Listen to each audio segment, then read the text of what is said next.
Our minds are trainable and tameable. As parents, we can teach our children that they are co creators of their reality. We can help them live an empowered life and set them up for success. When we approach mindfulness with our kids, we teach our kids to naturally be in tune to their bodies, bringing them back into their sensations in the present moment. When we teach our kids mindfulness, we inherently teach them to be more open to learning, more curious, and more open to sensing and feeling.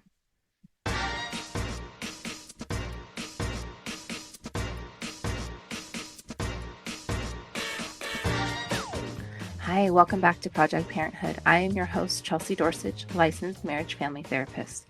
I am here to join you on your conscious parenting journey, bringing more curiosity, openness, acceptance, kindness, and non judgment along the way. My goal is for us to accept what is out of our control, commit to improving our parenting life, and discover better outcomes for ourselves and our family. Mindfulness refers to a set of psychological skills for effective living. Mindfulness involves paying attention with flexibility, openness, curiosity, and kindness. It's a diverse set of skills, and the goal is to cultivate flexible attention, which can mean broadening, narrowing, sustaining, shifting our attention to different aspects of the here and now. Mindfulness' strongest qualities are openness, curiosity, and kindness. Our goal with mindfulness is not to control how we feel, but actually open up and make room for difficult feelings and allow them to be as they are. Our goal with mindfulness and doing mindful exercises with children is to bring more presence and more focus, allowing our children to learn to navigate difficult feelings without the feelings carrying them away. Mindfulness can help our children avoid shutting down or freezing up, engaging in self-defeating behavior, worrying, ruminating, or getting stuck. Let's talk about mindfulness exercises for kids. Number one strategy is breathing. Breathing gives us an ability to focus and take control. It can regulate our nervous system and increase our ability to regulate ourselves. Breathing can be fun for kids. You can make it into hot cocoa breathing, where you're smelling the hot cocoa and then you're blowing on it to cool it down. Or you can do the same with a bowl of soup, or blowing out birthday cakes, blowing up a balloon. There is shape breathing, like figure eight, or you can trace the figure eight, inhaling one direction, exhaling another direction. And you can do that with any shape, square, triangle, star, and just alternating between the inhales and the exhales, and potentially even holding your breath for a second when you get to the point of a star or the corner of a square. I recommend encouraging your children to make up their own breathing exercises and tie it into their interests. So it can be anything from a rainbow breathing or a unicorn breath or superhero breaths like a Spider-Man or a Hulk breath. There's flower breathing. And the beauty of our children not only making up their own breathing exercises, it empowers them. They're more likely to come back to that when dysregulated, but it can also be a code word for us adults. So just as we don't want to hear calm down or take a breath when we're upset or dysregulated, this is a surefire way to just subtly say, hey, show me your Spider-Man breath, or even just saying Spider-Man or rainbow, whatever it is. Grounding exercises help to regulate and bring us back to the present moment. Going through the five senses is a great grounding exercise. You can name one thing for each sense, or just focus on, hey, tell me two things you see, tell me two things you hear, or what are you noticing about this room right now? It's a great, what we might call redirect, but it's just also grounding our children and bringing them back to what's right in front of them.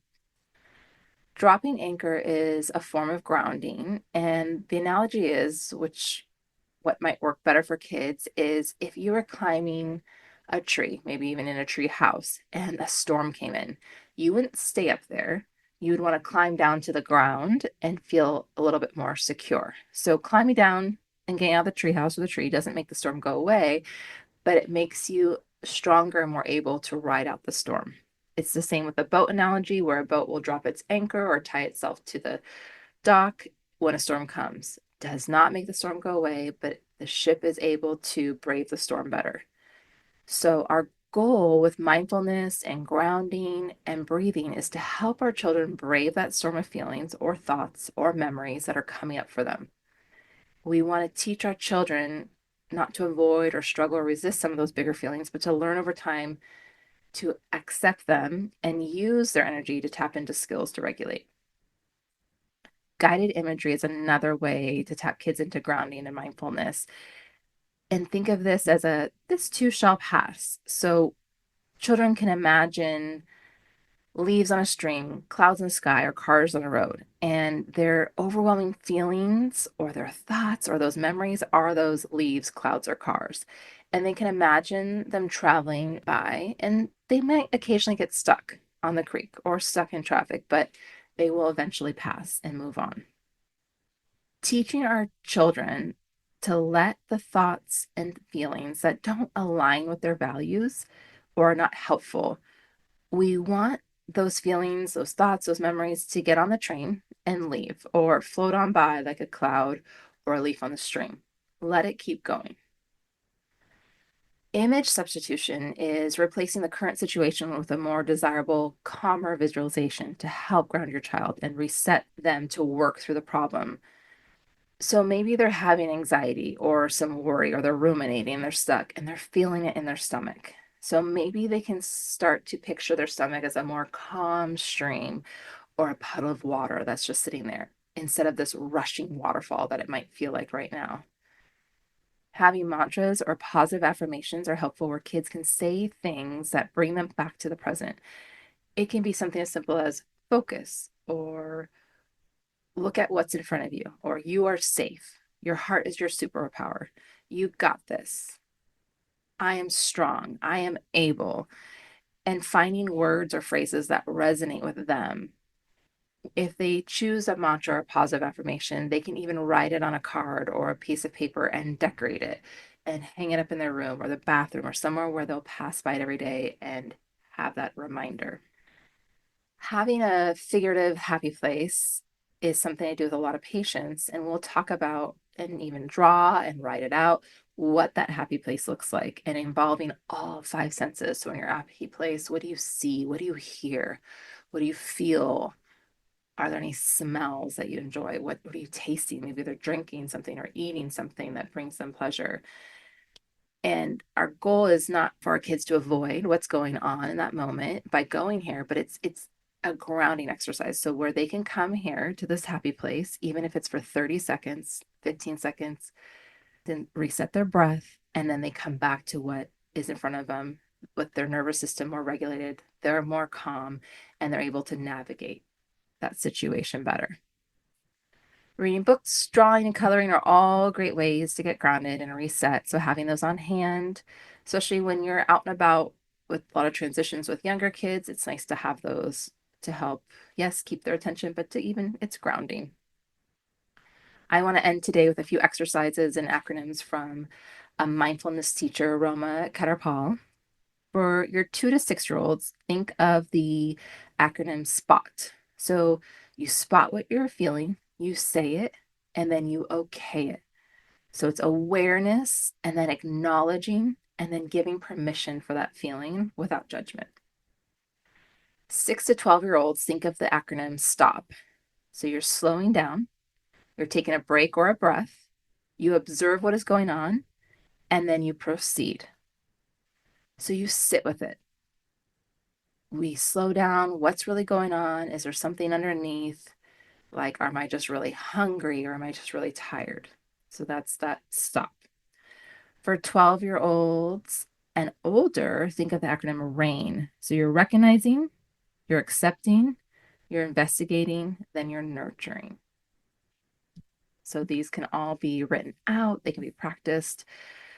And ideally, you're practicing mindfulness 5 minutes a day. Put a timer on it. And it's just a moment for you, your body, and your presence. So your child, whether you guys are doing this together, whether you're incorporating it in your busy routine, whether it's 2 minutes in the morning, a minute in the middle of the day, 2 minutes at the end, or if it's five altogether. That's it for this week's edition of Project Parenthood. Remember to be curious, open, accepting, kind, and non judgmental on your conscious parenting journey. If you have any questions about this episode, about your parenting journey, and/or topics you'd like to hear more about, please reach out to parenthood@quickanddirtytips.com or leave a message at 646-926-3243. Project Parenthood is a Quick and Dirty Tips podcast. Thanks to the team at Quick and Dirty Tips, Holly Hutchings, Davina Tomlin, Morgan Christensen, and Brandon Getchus. May you be happy, safe and protected, healthy and strong, and live with ease.